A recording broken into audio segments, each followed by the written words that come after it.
Okay. So, naniniwala ka ba na lahat tayo ay meron tinatawag na power of the mind or yung ESP? Hindi. I'll prove to you na lahat ng tao, kahit ikaw, meron nun.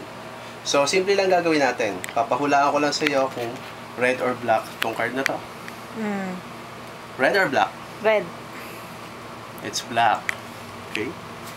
How about this one? Black. It's red. So, medyo masama yung simula mo. Anyway, pwede ka pang bumawi, okay?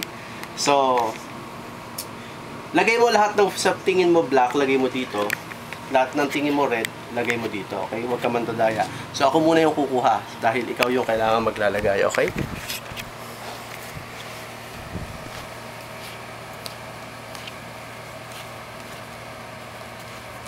Okay. Perfect. Perfect. Perfect.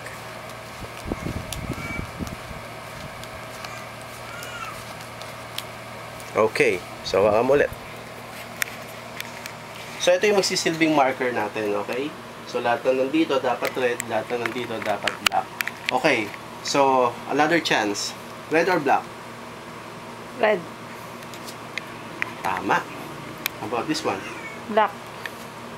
From 0 out of 0, naging 2 out of 2. So, 100%.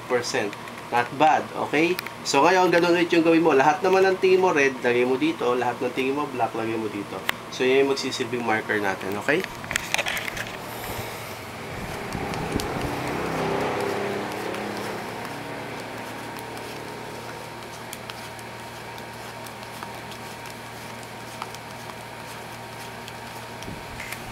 Okay.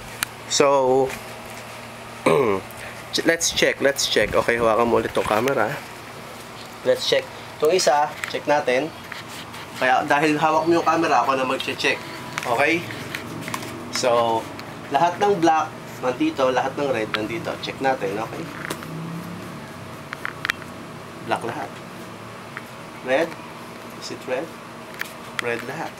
How about this one? Marker natin. Check natin.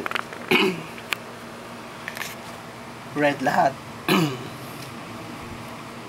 Black lahat. So, that's your mind power, okay? Na ilabas ko.